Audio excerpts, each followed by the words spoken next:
Assalamualaikum warahmatullahi wabarakatuh. Sahabat horor yang ada di luar sana, apa kabarnya? Semoga kalian selalu dalam keadaan sehat walafiat. Oke, kembali lagi bersama aku.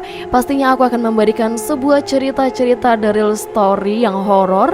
Dan buat teman-teman yang belum kenal sama aku, silahkan bisa follow Instagram aku di @dwiberry. Dan jangan lupa juga untuk subscribe channel ini supaya channel ini terus memberikan cerita-cerita horor menarik lainnya. Oke teman-teman, jadi cerita kali ini datang dari Kak Restu Wiraatmaja. Kalian bisa follow Instagramnya di @restuwiraatmaja ataupun follow Twitternya. Dan cerita di sini berjudul Santet Malam Satu Suro. Oke, nggak usah pakai lama, langsung saja kita masuk ke alur ceritanya.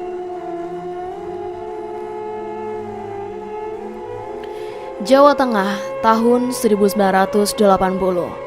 Mas Sabto menikahi seorang wanita asal daerah Jawa Tengah sesuai dengan nasihat dari orang tuanya. Wanita tersebut bernama Kirana. Mas Sabto sendiri belum mengenal lebih jauh mengenai Kirana yang dimaksud. Karena dijodohkan, Mas Sabto tak berkutik lebih jauh akan penolakannya yang bisa saja membuat sakit hati terhadap kedua orang tuanya. Dek, aku tidak bisa melanjutkan hubungan ini. Orang tuaku sudah menjodohiku dengan perempuan asal Jawa Tengah, ucap Sabto kepada Citra. Mengenai hubungan antara Sabto dan Citra, keduanya adalah partner dalam pekerjaan, saling mengisi satu sama lain dan saling bekerja sama. Namun, perjodohan yang dilakukan oleh kedua orang tua Sabto memudarkan keinginan Citra untuk mendapati cintanya. Mas, aku rasudi kowe kawin karo kang liyane, apapun carane akan ku halangi, ucap Citra dengan nada bicara yang tinggi. Kamu gak boleh gitu dong. Kamu juga harus menghormatiku. Walau kita mempunyai kenangan yang membuat kita sedekat ini, jangan kau jauh seperti mentari. Sabto terus menekan kepada Citra agar merestui hubungannya dengan Kirana, wanita asal Jawa Tengah tersebut. Pokoknya aku ndak mau. Apapun caranya, akan aku halangi kalian berdua untuk menikah, teriak Citra sambil menahan tangis. Berpikirlah dewasa. Menikah itu jenjang kehidupan yang akan terus dibangun selama masih bisa diberikan kelanggengan. Aku juga tidak mau dijodohkan. Tapi jika orang tuaku tidak mengizinkan aku bersamamu, bagaimana mungkin aku bisa menolaknya? Jawab Sabto. Citra terdiam membisu. Sambil memegangi kedua tangan Citra, Sabto meyakinkan kepada Citra agar dia akan selalu ada untuk Citra. Namun dengan status yang berbeda, hanya sebagai teman saja. Dek, tolong restui ya, pinta Sabto. Aku ndak mau. Tetap saja Citra tidak bergeming hatinya sedikit pun. Sabto sudah kehilangan akal. Dia tidak tahu harus bagaimana lagi untuk menyentuh hati Citra agar menyetujui hubungannya dengan wanita asal Jawa Tengah tersebut. Oke mas, aku bakal ngerestui awakmu. Tapi ingat satu hal ini. Di malam satu suro, di tahun dimana gemerlap cahaya menjadi redup, angin berhembus kencang dan berkemerkarnya kembang kantil, aku akan datang dengan membawa hadiah yang menyakitkan terhadap kalian berdua, ucap Citra. Citra melepaskan genggaman tangan Sabto dan beranjak pergi dari tempat pertemuannya. Sabto hanya bisa mendengarkan perkataan aneh itu. Apa maksudnya dengan malam satu suro dan bermekarnya kembang kantil itu? Setelah kepergian Citra saat itu, Sabto tak bisa lagi menemui keberadaan Citra. Dia mencoba untuk menanyakan kepada teman dekatnya, namun tidak ada satupun yang tahu dengan posisi Citra saat itu. Nang, kamu sudah siap aku nikahkan dengan Kirana? Anak perempuan cantik dari Jawa Tengah? Tanya Ibu Sabto. Kalau itu pesan ibu, akan Sabto laksanakan. Doakan saja Bu, ucap Sabto. Alhamdulillah. 1 bulan setelah pertemuan terakhirnya dengan Citra, pikiran Sabto menjadi kacau. Dia masih terngiang-ngiang dengan perkataan Citra sebelum pergi. Nak, kamu pusingin apa? Tanya Bapak Sabto. Niku Pak, Citra, teman kerjaku, ucap Sabto. Citra? Kabarnya kamu menyukai wanita itu. Ada apa dengannya?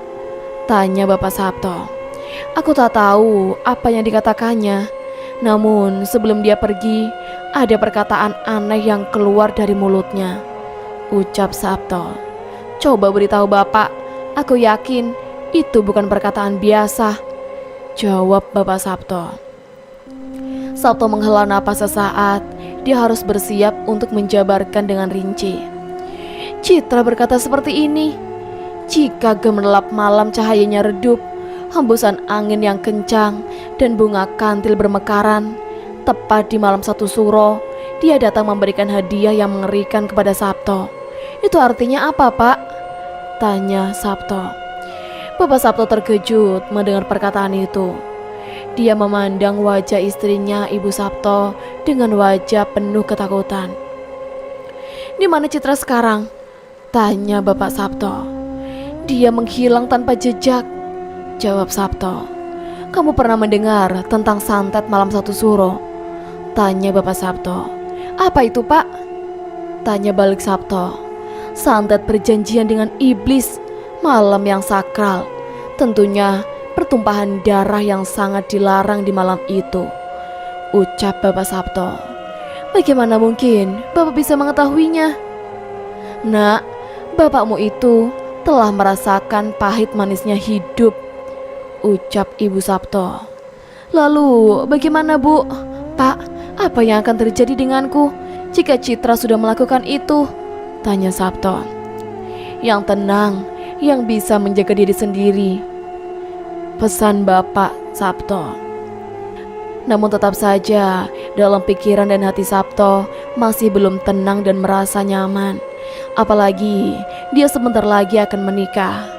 Pastinya ini akan menjadi sebuah cobaan hidup.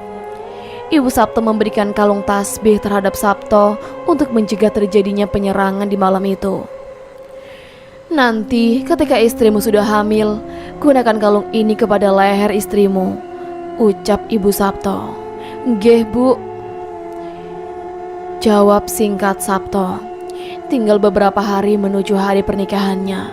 Sabto telah menyiapkan semua. Sedari tadi dia penasaran dengan wajah wanita yang akan dijadikan istrinya itu. Bu, Kirana itu sangat cantik, tanya Sabto.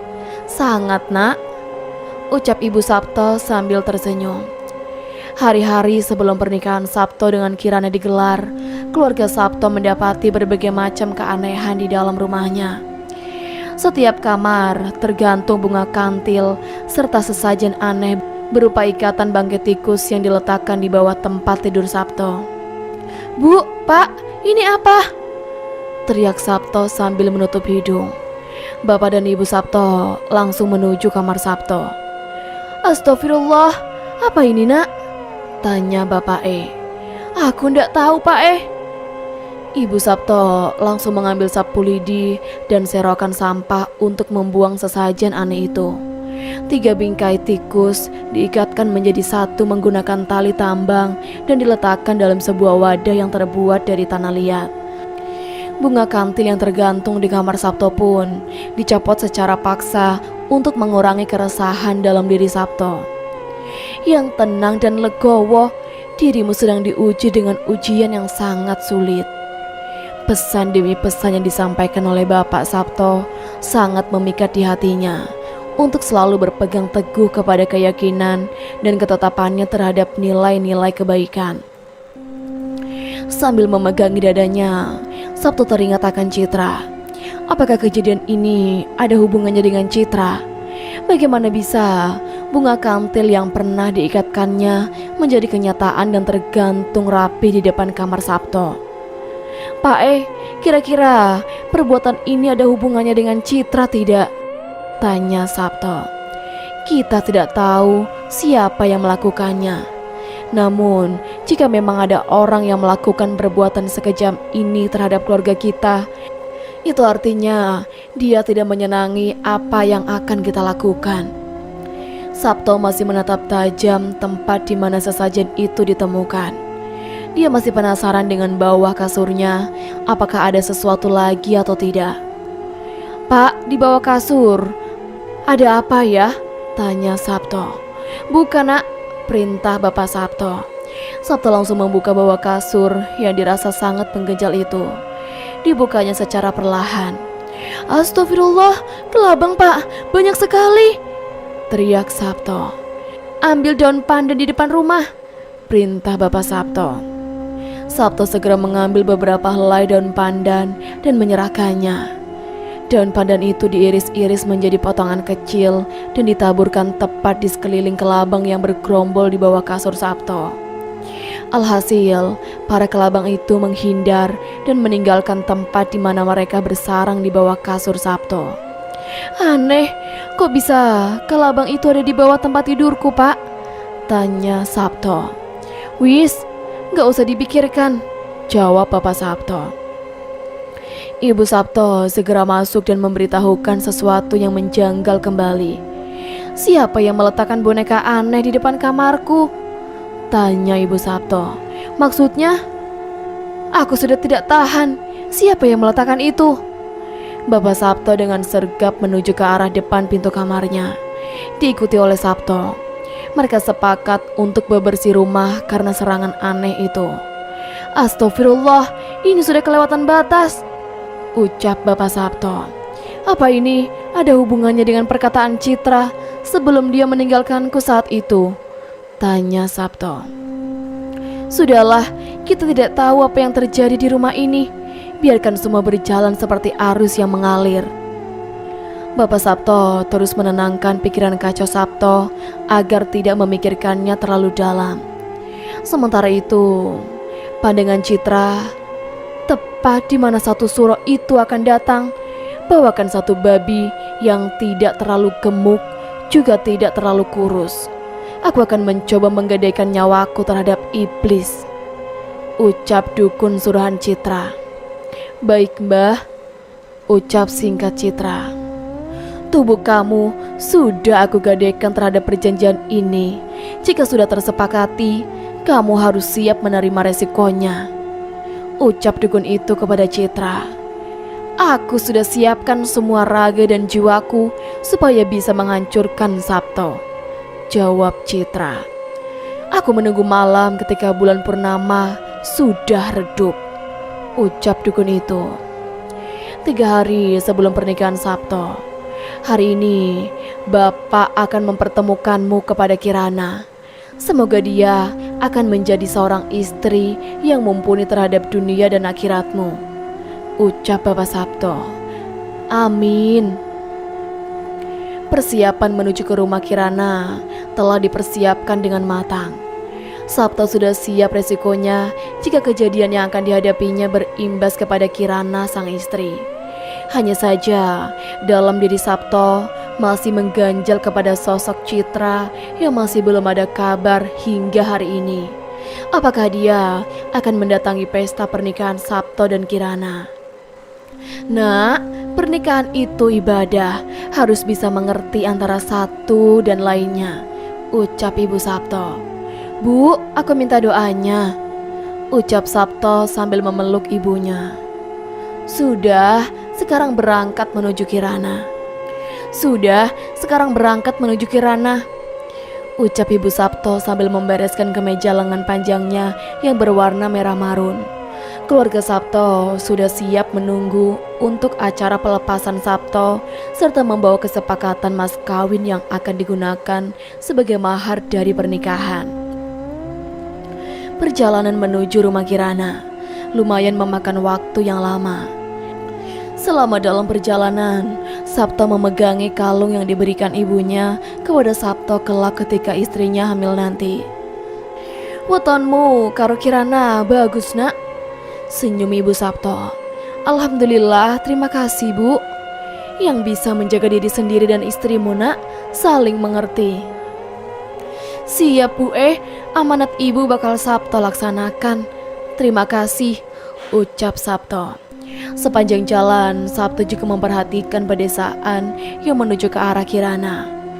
Desa itu disebut sebagai desa anti santet karena penduduknya yang rajin-rajin ibadah dan segala penangkal santet berada di setiap depan pintu rumah warga. Desa apa ini namanya, Bu? Tanya Sabto. Desa ini disebut sebagai desa anti santet. Lihatlah, setiap rumah memasang potongan daun pandan dan ilalang liar. Sabto mengangguk paham. Rumah-rumah di desa ini masih sangat elok dan rapi menggunakan anyaman bambu. Para warganya yang sopan dan ramah membuat Sabto betah tinggal di tempat ini. Dia lebih penasaran terhadap Kirana ketimbang kebiasaan di desa ini. Bagaimanapun juga, desa ini adalah desa sebagai tempat penyerangan santet malam satu suro. Sebentar lagi sampai, ucap supir Bapak Sabto. Kerumunan warga yang menyambut mobil Sabto segera memberikan jalan untuk menyambut calon pengantin pria. Keluarga Kirana yang mengetahui suara klakson mobil dari pengantin pria langsung menyuruh Pak Ramli atau tangan kanan Bapak Kirana, Pak Suroso, untuk menyambut kedatangan Sabto dan keluarga. "Ramli, sambut keluarga pengantin pria," ucap Pak Suroso. "Enje, Pak," ucap Ramli. "Nak, pengantin pria sudah datang," ucap Ibu Yati. "Iya, Bu, nanti saya ke sana," ucap Kirana. Bu Yati menutup pintu kamar Kirana. Dia tahu Kirana sedang merias wajahnya untuk menyambut calon suaminya. Kirana merias wajahnya secantik mungkin untuk menyambut kedatangan calon suaminya. Dia tahu perempuan Jawa harus memiliki aura cantik yang lebih memikat agar bisa memberikan aura positif kepada calon suaminya. Rambutnya yang panjang diikat hingga terbentuk bulatan sanggul, rapi dan indah. Baju yang Kirana kenakan adalah baju kebaya khas Jawa Tengah dengan kain jarit berwarna kecoklatan. Kedua tangannya diberi corakan henna berwarna coklat sebagai perlambang kesederhanaan. Kirana tersenyum di depan cermin kamarnya sambil melenggak-lenggokkan tubuhnya ke kanan dan ke kiri. "Monggo Mas, masuk saja," ucap Ramli kepada Sabto. "Oh, siap Mas, terima kasih," jawab Sabto. Keluarga Sabto segera memasuki rumah calon pengantin wanita. Beberapa keluarga lainnya membawakan seserahan sebagai awal dari persetujuan dan kesepakatan untuk mahar yang akan digunakan ketika hari pernikahan tiba. Di depan pintu rumah Kirana telah terpasang ikatan daun pandan dan ilalang yang melingkar sebagai tanda tolak bala dan santet yang dulu pernah terjadi di desa tersebut. "Assalamualaikum Pak Suroso," ucap Bapak Sabto. "Pak Mulyo." "Waalaikumsalam Pak Mulyo, silakan masuk," jawab Pak Suroso dengan ramah. "Ramli, bawakan minuman dan makanan yang telah disiapkan di dapur," ucap Pak Suroso pada Ramli. "Nggih Pak." Hidangan dan sapaan hangat dari Pak Suroso membuat Sabto yakin bahwa kedua orang tuanya tidak salah menjodohkan kepada wanita yang dipilihnya. Begitu juga dengan para warga yang sangat menantikan kedatangan pengantin pria. Sepertinya acara pernikahan di 3 hari mendatang akan berlangsung dengan sangat meriah. "Kirananya mana Pak?" tanya Pak Mulyo kepada Pak Suroso. "Oh, bentar, saya panggilkan dulu ke Kirananya." "Mangga Mas Sabto, dimakan makanannya." "Enggak Pak." Pak Suro menuju kamar Kirana dan mendapati istrinya. Bu Yati sedang menunggu di depan pintu kamar. "Bu, Kirana sedang apa?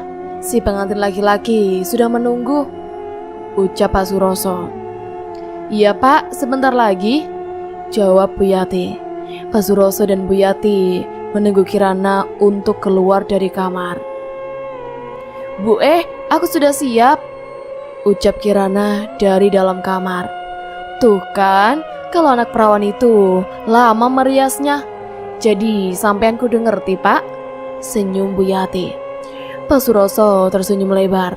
Sebentar lagi putri kesayangannya akan melepas lajang dan membangun keluarga barunya bersama menantu yang diidam-idamkannya, Sabto. Kirana keluar dengan tampilan yang berbeda, tampak cantik dan anggun. Bukan seperti Kirana yang dulu yang tampak manja. Kini Kirana sudah siap untuk melepas masa lajangnya. Masya Allah, cantik sekali kamu, Dek, ucap Pak Suroso. Terima kasih, Pak, jawab Kirana sambil tersenyum. Mari Bapak tuntun kamu menuju calon suamimu, semoga kamu menyukainya, ucap Pak Suroso. Iya, Pak. Langkah Kirana tampak luwes dan tertata. Bau minyak wanginya menyerbak luas hingga membuat Sabto yang sedang melahap makanannya tampak terpesona dengan kehadiran bau yang menusuk hidungnya. Nak Sabto, ini putriku, calon istrimu, Kirana Putri Antasari, ucap Pak Suroso. Sabto hanya melongo sambil mengucek-ngucek matanya beberapa kali. Baru kali ini ada wanita yang mengalahkan kecantikannya melebihi ibu dan Citra. Dia adalah Kirana Putri Antasari. Apa Bapak bilang? Dek Kirana itu ayu nepol, sangat cantik. Hahaha. Pak Mulyo membuka lelucon sebagai pemecah ketegangan dalam diri Sabto. Kini Sabto dan Kirana saling berhadapan, saling tersipu malu dan menunduk malu. Tak tahu harus berbuat apa. Mereka belum pernah bertemu, belum pernah saling bersua.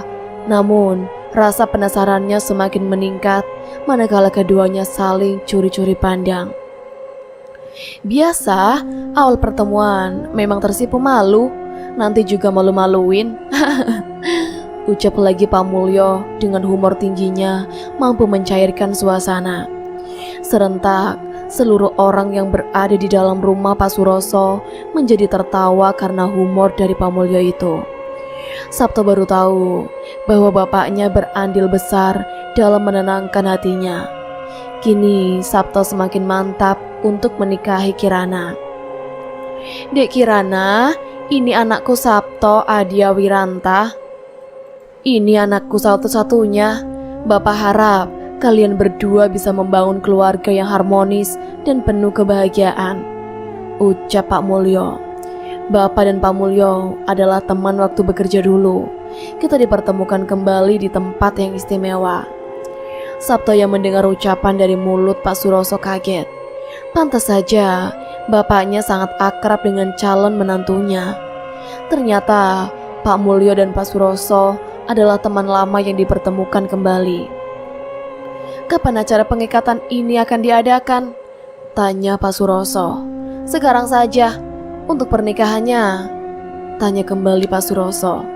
3 hari dari sekarang adalah Selasa Pahing. Saya yakin keistimewaan akan menyambut mereka berdua sebagai pasangan suami istri yang baru cukul atau tumbuh dari bunga yang bermekaran, ucap Pak Mulyo. Semua hadirin yang menghadiri acara pengikatan dan kesepakatan tanggal pernikahan antara Sabto dan Kirana mengangguk paham. Pak Mulyo juga pintar dalam meletakkan hari untuk pernikahan keduanya. Baiklah, jangan terlalu lama, segerakan saja acara pengikatannya. Semoga kalian berdua bisa bersabar sampai hari yang ditentukan sebagai bentuk penghalalan, yaitu disahkannya kalian berdua sebagai suami dan istri, ucap Pak Suroso. Saya setuju, ucap Pak Mulyo. Acara pengikatan sebagai pengikat hubungan antara Kirana dan Sabto dimulai. Pak Mulyo memberikan 2 buah cincin yang akan diserahkan kepada masing-masing pengantin. Setelah itu, masing-masing pengantin memasukkan cincinnya ke jari kelingking pasangan yang berada di tangan kiri. Setelah itu, masing-masing dari mereka menyuapi makanan ringan yang telah disiapkan terlebih dahulu sebagai bentuk pengenalan dan keharmonisan keluarga baru. Setelah acara pengikatan telah selesai, Sabto boleh melihat kamar Kirana.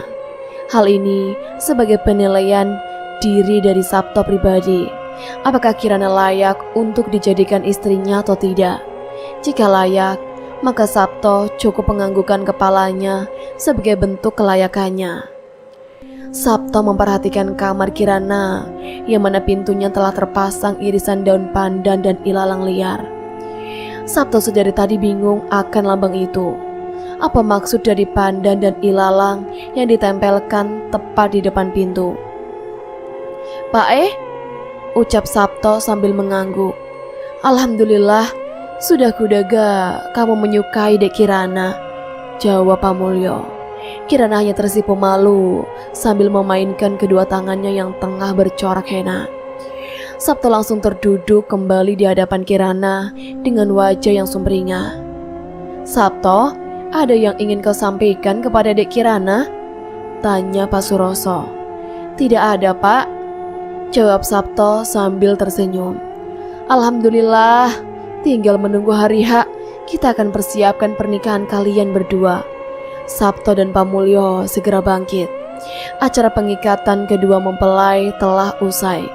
Kini saatnya Sabto dan keluarga untuk kembali ke rumah untuk mempersiapkan segala sesuatunya di hari Selasa pahing nanti.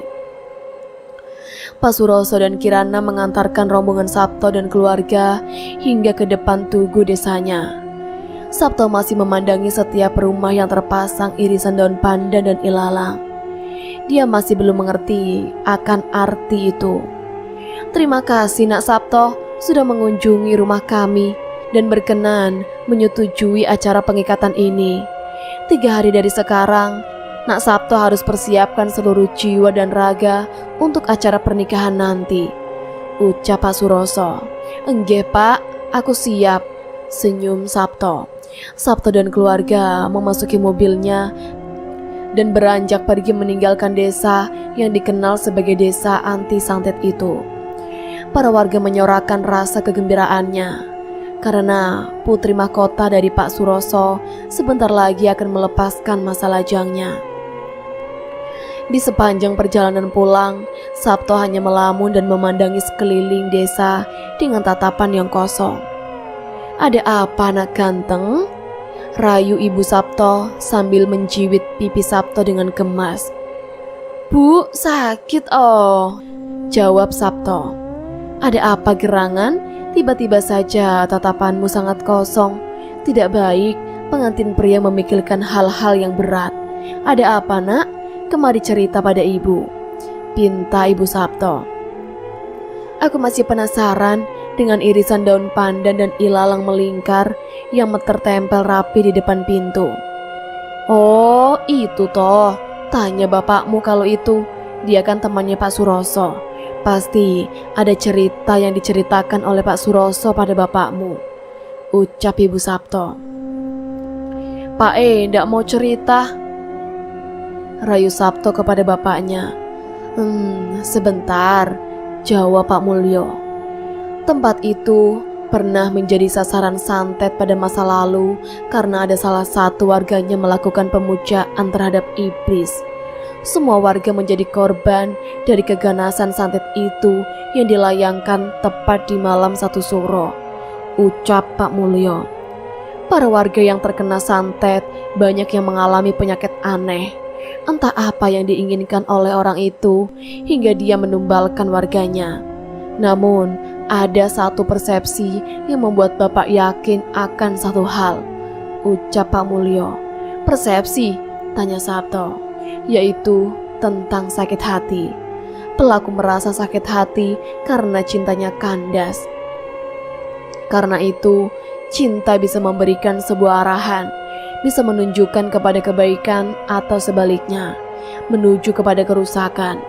Tapi sejatinya, cinta yang abadi akan menuju kepada kebaikan, bukan kerusakan," jelas Pak Mulyo. "Lalu, apa hubungannya dengan pandan dan ilalang itu?" "Pandan diartikan sebagai bau yang harum dan wangi, sedangkan ilalang menandakan kerusakan dan tidak rapian. Keduanya dijadikan satu untuk menyeimbangkan dan menolak santet yang menyerang kala itu," jelas Pak Mulyo. "Lalu berhasil?" potong Sabto. "Belum," jawab Pak Mulyo. "Belum sampai di situ. Untuk menghentikannya, setiap rumah juga terpasang petu kuning agar santet tidak bisa menembus dinding gaib setiap rumah," jelas Pak Mulyo. "Aku rak ngerti Pak Santet malam 1 Suro sangat kuat," jelas Pak Mulyo. Saking kuatnya, dia bisa merobohkan dinding goib dan bisa menembus rumah yang terpasang langsung oleh Pandan dan Ilalang. Ucap Pak Mulyo. Maksudnya? Tanya Sabto.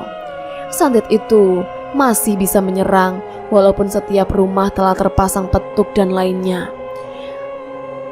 Tambahnya, apa bentuk santet itu? Tanya Sabto. 1. Bentuknya tali goib. 2. Wujudnya siluman monyet. 3. Atasannya orang berbadan besar. 4. Menyerang organ dalam. 5. Darahnya berserakan. 6. Yang terkena hingga sampai di 5 akan menjadi bangkai atau tewas. Jelas Pak Mulyo. Ekspresi Sabto berubah menjadi perasaan takut ketika mendengar 5 bentuk santet yang dijelaskan oleh bapaknya langsung. Yang lebih parah, santet itu menggerogoti orang yang memainkannya. Jelas Pak Mulyo. Pak cara untuk menangkalnya bagaimana? Pak Mulyo terdiam sesaat. Sebetulnya bukan tidak ada keinginan untuk menceritakan, namun rasa ingin tahu Sabto harus dihentikan agar tidak menjadi sebuah pikiran lebih dalam lagi. Apa yang membuatmu ingin tahu? Tanya Pak Mulyo. Tidak Pak, jika santet itu dilayangkan kepada satu warga sekaligus, itu berarti cara satu-satunya untuk menghabisi santet itu adalah menyerang biang santet itu sendiri. Jelas Sabto. Memang benar, tapi itu mustahil. Mustahil karena apa Pak Tanya Sabto. Terkadang orang yang memainkan peran santet itu adalah orang yang pernah dekat dengan kita. Karena itu ada pepatah yang mengatakan orang terdekat itu seperti kalajengking mengantup sing buri, atau ngantup atau menyerang dari belakang, ucapnya. Nak, jangan diteruskan, tidak baik, ucap Ibu Sabto. Tidak apa-apa Bu, semoga menjadi bahan pelajaran untuk Sabto sebelum membangun keluarga, ucap Pak Mulyo. Saya masih penasaran dengan penangkal santet itu. Apa perlu aku tanyakan kepada Pak Suroso, Pak? Tanya Sabto. Jika ada waktu luang tanyakan, tapi jika sudah pada waktunya, kadang matahari bersinar bukan untuk menyinari saja. Maksudnya Pak? Maksudnya kadang pengetahuan didapatkan bukan untuk dijadikan pengetahuan saja, melainkan sebagai pengalaman dan senjata pribadimu ketika hari di mana kamu akan melewati batasanmu itu sendiri, ucap Pak Mulyo. Jawaban dari Pak Mulyo membuat Sabto haus akan rasa keingintahuan lebih dalam lagi mengenai desa yang disebut anti santet itu. Masa lalu yang menjadikan desa itu seperti perahu yang terombang-ambing ke sana kemari, sehingga terciptalah dermaga yang kuat sebagai pondasi awal. Nanti jika ada waktu luang, coba tanyakan kepada mertuamu Pak Suroso. Aku yakin dia akan sedikit membantu, ucap Pak Mulyo. Nggih Pak, jawab Sabto. Hanya menyisakan lelah dan pikiran yang tak karuan. Sabto ingin sekali mengetahui makna yang diucapkan Citra kala itu. Apa mungkin seluruh serangan peringatan waktu itu adalah hasil buat tangan Citra ketika mendapatinya akan segera menikah? Apa jangan-jangan Citra telah merencanakan ini sejak lama dan menjadikan dirinya gelap mata hingga tidak bisa membedakan mana yang benar dan mana yang salah? Sudah berada di perbatasan daerah, Sabto akan melihat pemandangan dari keasrian rumahnya. Sebentar lagi dia akan sampai menuju rumahnya. Hal yang pertama kali ia lakukan adalah mandi dengan air hangat dan merebahkan tubuh sesaat. Tidak lupa dia membuka Al-Quran untuk menenangkan hati. Sembari meminta bantuan kepada Tuhan Yang Maha Esa, dia juga bernazar ketika hari di mana sesuatu yang tak terkira mengenai keluarganya, dia harus lebih dahulu maju ke garda depan agar menjadi sebuah pedoman bagi anak-anak dan cucunya kelak. Pak, sudah sampai? ucap supir pribadi bapak. Langsung diparkirkan mobilnya. Selasa nanti kamu antarkan rombongan lagi, ucap bapak. Je pak, ucap supir pribadi bapak. Sabto berjalan menuju pintu rumahnya sembari digandeng oleh ibu tercinta. Dia membayangkan sedikit demi sedikit kenangan yang telah dibangun di rumah ini. Dari membantu ibu, membereskan mobil bapak, memberi makan ternak, mengajari ngaji anak-anak kecil di tempatnya. Semua sudah menjadi rotasi kehidupan, terus berputar dan terus melingkar hingga saat nanti. Pintanya hanya satu, ingin membahagiakan kedua orang tuanya serta orang-orang yang berada di sekelilingnya. Bu, aku mandi dulu ya, ucap Sabto. Monggo nang, senyum ibu Sabto. Pak Mulyo masih memandangi gerak-gerik dari Sabto yang hari-hari ini seringkali membahas mengenai santet, Citra dan Satu Suro. Ada apa hubungan di antara ketiganya?